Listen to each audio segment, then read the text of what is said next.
बिस्मिल्लाहिर्रहमानिर्रहीम। दोस्तों, आज की वीडियो में हम जिक्र करेंगे कि ज़िना की इब्तिदा कब हुई, कायनात में सबसे पहले ज़िना किसने किया। दोस्तों, अल्लाह रब्बुल इज़्ज़त का इरशाद है, और ज़िना के करीब भी मत जाओ, बेशक ये बुरी गुमराही है।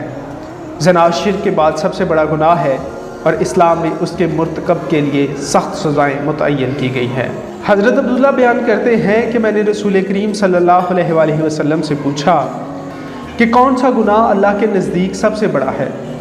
आपने फरमाया कि अल्लाह के नज़दीक सबसे बड़ा गुनाह शिर्क है, जबकि उसने तुम्हें पैदा किया है। वो कहते हैं, मैंने आपसे अर्ज़ की कि ये तो वाकई बड़ा गुनाह है। मैंने फिर पूछा कि कौन सा गुनाह इसके बाद है, तो आप सल्लल्लाहु अलैहि वसल्लम ने फरमाया, तो अपनी औलाद को इस अंदेशे से कत्ल कर दे कि वो तुम्हारे खाने में शरीक हो जाए। फिर वो कहते हैं, मैंने पूछा फिर कौन सा बड़ा गुनाह है। आप सल्लल्लाहु अलैहि वसल्लम ने फरमाया, फिर ये कि तू अपने हमसाये की बीवी के साथ ज़िना करे। इस्लाम से कबल ज़िना की सज़ा ये थी कि शादीशुदा औरतों को घर के अंदर कैद कर दिया जाता था, गैर शादीशुदा को डांट डपट की जाती थी, लेकिन बाद में ये सज़ा मनसूख कर दी गई। दोस्तों, अब आपको बताते हैं कि ज़िना की इब्तिदा कब और कैसे हुई, जो हमारी आज की वीडियो का मौजू भी है। ये उस वक़्त का वाक़या है जब रूह ज़मीन पर इंसानी ज़िंदगी इब्तदाई हालात में थी। हज़रत हवा के बदन से एक लड़का और लड़की पैदा हुए थे। एक साथ पैदा होने वाले लड़की और लड़के का निकाह दूसरी मर्तबा पैदा होने वाले लड़की और लड़के के साथ कर दिया जाता था।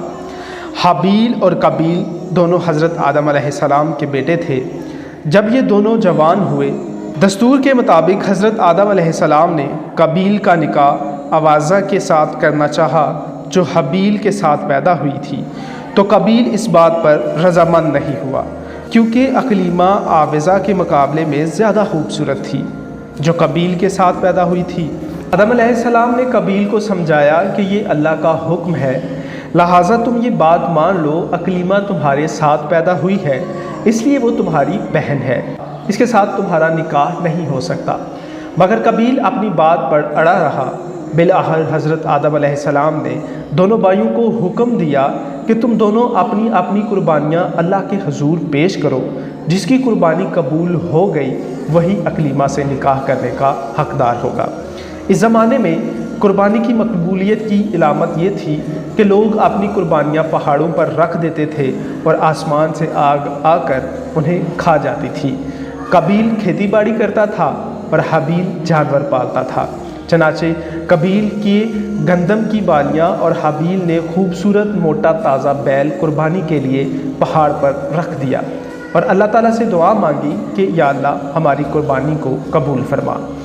आसमान से आग आई, उसने हबील की कुर्बानी को खा लिया और कबील की कुर्बानी कबूल नहीं हुई, जिससे कबील के दिल में हबील के लिए गुस्सा, हसद, बुग़्ज़ पैदा हो गया और वो हबील से कहने लगा कि मैं तुझे मार डालूँगा क्योंकि तेरी कुर्बानी कबूल हो गई है।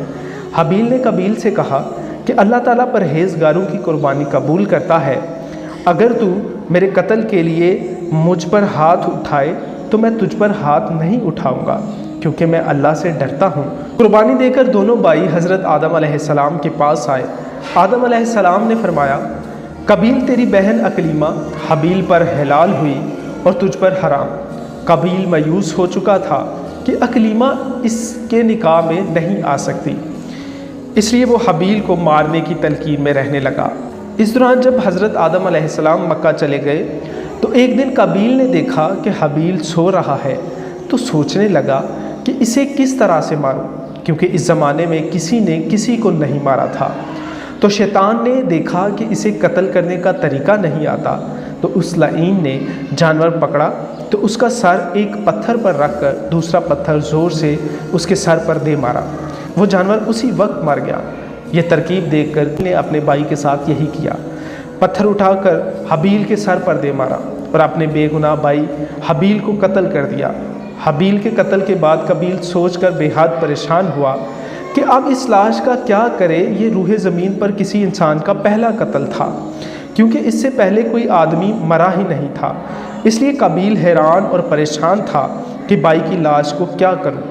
चनाचे कई रोज़ तक वो अपनी भाई की लाश को पीठ पर लाद कर फिरता रहता। अल्लाह ताला को अपने इस नेक बंदे की बेहुरमती मंजूर नहीं थी। चनाचे उस जगह पर दो कौवे आए, आकर आपस में लड़े और एक ने दूसरे को मार डाला। जिंदा कौवे ने अपनी चूंच और पंजों से घड़ा खोदा और इस कौवे को मिट्टी में डालकर दबा दिया। कौवे देखकर कबील अपने आप में मलामत करने लगा कि मैं तो कौवे से भी गया गुजरा हूँ कि इतना भी नहीं कर सका। इसी तरह कबील को मालूम हुआ कि ये हबील की लाश को घड़ा खोदकर ज़मीन में दफन कर देना चाहिए। उसने अपने भाई की लाश ज़मीन में दफन कर दी। जब हज़रत आदम अलैहिस्सलाम मक्के से वापस आए, उसे बहुत तलाश किया मगर ना पा सके। लोगों से पूछने लगे तो किसी ने जवाब दिया, हबील कुछ दिनों से नामालूम है। हज़रत आदम अलैहिस्सलाम ने हबील के सदमे में खाना पीना और सोना सब तर्क कर दिया और शब रोज़ हबील के गाँव में रहने लगे। एक रोज़ आपने ख्वाब की हालत में देखा। इस रात हज़रत जिब्राईल अलैहिस्सलाम आए और हज़रत आदम अलैहिस्सलाम और हज़रत हव्वा को हबील की कब्र पर ले गए। हज़रत आदम और हज़रत हव्वा ने कब्र खोद कर हबील को देखा तो इसका मगज़ निकला हुआ है और वो खून से आलूदा हो रहा है। ये हाल देखकर आप दोनों बहुत रोए और हबील की लाश को एक ताबूत में बंद करके अपने मकान में लाकर दफन कर दिया। इस वक्त आपके 120 बेटे थे जिनमें हबील के सिवा कोई मरा नहीं था। रवायत है कि जब हबील कत्ल हो गए तो 7 दिन तक ज़मीन में ज़लज़ला रहा। कबील जो बहुत खूबसूरत था, बाई का खून बहाते ही इसका चेहरा बिल्कुल सया और बदसूरत हो गया। आदम अलैहिस्सलाम ने कबील को दरबार से निकाल दिया और वह यमन की सरजमीन अदन में चला गया।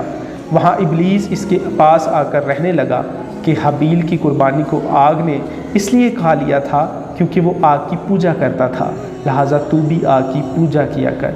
कबील पहला शख्स था जिसने आग की परस्तिश की और ज़मीन पर ये पहला शख्स था जिसने अल्लाह की नाफरमानी की और ज़मीन पर नाहक खून बहाया। और कबील ही वो पहला शख्स था जिसने ज़िना किया। ये वो पहला मुजरम था जो जहन्नम में डाला जाएगा। हदीस में है, ज़मीन पर क़यामत तक जो भी खून नाहक होगा उसका गुनाह का एक हिस्सा और अज़ाब कबील पर भी होगा, क्योंकि उसने सबसे पहले कत्ल का तरीका ईजाद किया और यही सूरत ज़िना की भी है। ज़िना का पूछ भी कबील पर होगा क्योंकि उसने सबसे पहला ज़िना किया। रिवायत में आता है कि कबील का अंजाम ये हुआ कि उसके एक लड़के ने जो कि अंधा था उसे पत्थर मारकर कत्ल कर दिया और ये बदबख्त आग की पूजा करते कुफ्र व शिर्क की हालत में अपने लड़के से मारा गया।